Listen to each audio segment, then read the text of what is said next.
2월 20일 말씀입니다. 오늘의 주제는 하나님은 병을 통해 뭔가 교훈을 주려고 하시는가? 하나님은 질병을 통해 뭔가 교훈을 주려고 하시는가입니다. 성경 구절입니다. 온갖 좋은 은사와 온전한 선물이 다 위로부터 빛들의 아버지께로부터 내려오나니 그는 변함도 없으시고 회전하는 그림자도 없으시니라. 야고보서 1장 17절입니다. 이렇게 말하는 사람들이 있습니다.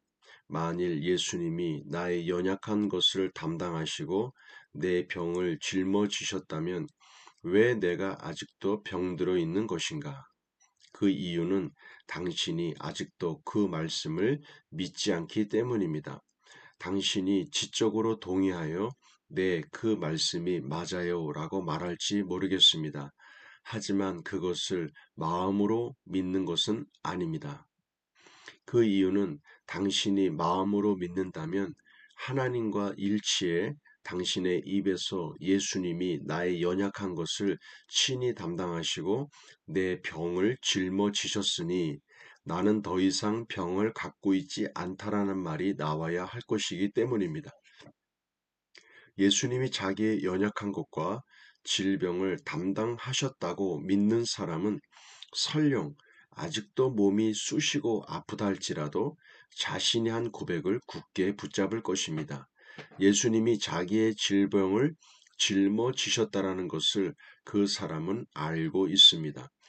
만일 그가 그 고백을 굳게 붙잡는다면 그러한 증상들은 사라질 것입니다. 많은 사람들은 자신이 병드는 것을 하나님이 원하신다고 생각합니다. 그러나 도대체 왜 그들이 병드는 것을 하나님이 원하시느냐고 물어보면 그들은 답변을 못합니다. 알지를 못합니다. 내가 치유 사역을 65년 이상 해왔는데 종종 사람들이 내게 이런 말을 했습니다. 아마도 하나님이 내게 뭔가를 가르치려고 하시는가 봐요. 병에 걸린 지 얼마나 되셨는데요? 하고 물어보면 25년 됐어요 라고 대답합니다. 그러면 내가 다시 묻습니다. 그래서 무슨 교훈을 배우셨습니까? 글쎄요, 아무것도 라고 그들은 대답합니다. 나는 그들에게 이렇게 답변해 줍니다. 만일 하나님께서 25년 동안 당신에게 뭔가 교훈을 주려고 가르치려 하셨다면 하나님이 좋은 교사가 못 되든지 아니면 당신이 형편없는 학생이든지 둘 중 하나일 겁니다. 오 주여, 이거야말로 애처롭지 않다면 우스운 이야기 아닌가요? 오늘의 주제는 하나님은 병을 통해 당신에게 뭔가 교훈을 주려고 하시는가라고 하는 주제입니다. 우리가 이제 하나님의 진리의 말씀을 정확히 알지 못하고 진리 가운데 서지 않았을 때에는 하나님께서는 우리에게 병도 주시고 또한 병을 치유하기도 하신 병을 주기도 하시고 우리에게 질병을 주기도 하시고 때로는 질병을 고쳐도 주시는 그런 하나님으로 우리가 알고 있게 되었습니다. 하나님께서 나의 육체 가운데 어떤 질병을 주실 때는 뭔가 하나님의 계획이 있고 뜻이 있을 것이다 라고 이렇게 우리가 생각하는 경우가 종종 있었죠.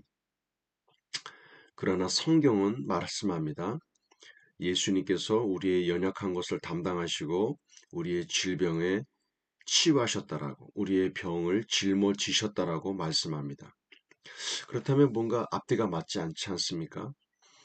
그래서 우리가 이 말씀을 통해서 정확히 붙잡아야 할 것은 하나님께서 우리가 건강하게 살고 예수님께서 십자가에 지시고 채찍에 맞는 일들을 통하여 우리에게 질병을 치유하신 분이지 우리에게 병을 주시는 분이 아니라는 사실을 우리가 확고하게 붙잡아야 합니다.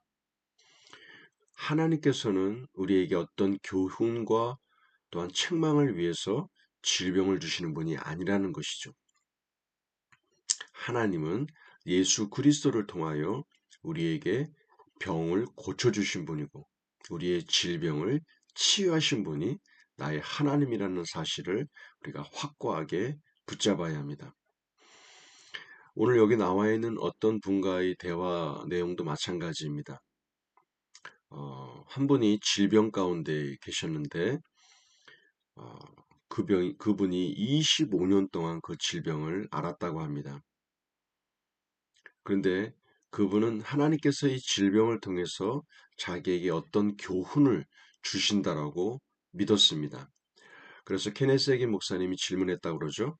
그럼 당신은 25년 동안 이 질병을 통해서 하나님께 어떤 교훈을 받았습니까? 라고 물으니까 글쎄요, 잘 모르겠습니다라고 대답했답니다.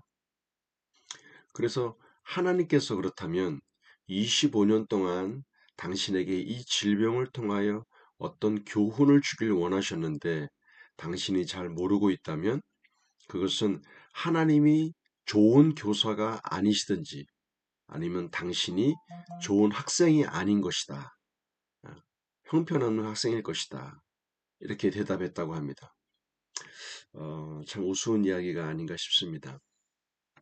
우리가 이 내 입에 건강이 있다라고 하는 도서를 통해서 우리가 다시 한번 확고히 붙잡을 것은 하나님께서는 우리의 연약한 것을 예수님께 담당시키셨고 우리의 병을 예수님께서 짊어지셨음을 우리가 진리의 말씀을 통하여 확고히 붙잡을 때 우리가 질병 가운데 노출되어 있는 모든 고통과 괴로움 속에서 치유를 맛보게 될 것입니다. 예수님께서 짊어지셨습니다. 우리의 연약한 것을 담당하셨습니다. 자, 우리 큰 소리로 고백하게 함께 나눕니다. 하나님은 선하시며 내가 건강해지는 것이 하나님의 뜻입니다. 그것이 나를 향하신 하나님의 최고의 뜻이고 완벽한 뜻입니다. 왜냐하면 그의 말씀이 그의 뜻인데 하나님은 내가 건강하기를 원하신다는 것이 그의 말씀을 통해 나에게 계시되었기 때문입니다. 우리 승리하는 가정을 위한 고백기도 함께 드립니다. 아내를 위한 남편의 기도입니다. 베드로전서 3장 7절입니다. 남편들아 이와 같이 지식을 따라 너희 아내와 동거하고 그를 더 연약한 그릇이요 또 생명의 은혜를 함께 이어받을 자로 알아 귀히 여기라. 이는 너희 기도가 막히지 아니하게 하려 함이라. 에베소서 5장 25절, 28절, 33절입니다. 남편들아 아내 사랑하기를 그리스도께서 교회를 사랑하시고 그 교회를 위하여 자신을 주신같이 하라. 이와 같이 남편들도 자기 아내 사랑하기를 자기 자신과 같이 할지니 자기 아내를 사랑하는 자는 자기를 사랑하느니라. 그러나 너희도 각각 자기 아내를 사랑하기를 자신과 같이 하고 아내도 자기 남편을 존경하라. 잠언서 31장 28절에서 30절입니다. 그의 자식들은 일어나 감사하며 그의 남편은 칭찬하기를 덕행 있는 여자가 많으나 그대는 모든 여자보다 뛰어나다 하느니라. 고운 것도 거짓되고 아름다운 것도 헛되나 오직 여호와를 경외하는 여자는 칭찬을 받을 것이라. 자, 오늘은 승리하는 가정을 위한 고백기도, 아내를 위한 남편의 기도 함께 나눴습니다. 또한 우리 질병은 하나님으로부터 온 것이 아니라 예수님께서 우리의 연약한 것을 담당하시고 우리의 병을 짊어지신 분이라는 이 말씀을 통하여 우리가 자유하길 원하고 질병 가운데서 돌파가 나타나며 놀라운 치유의 역사가 나타나는 복된 하루가 되기를 기도합니다. 할렐루야.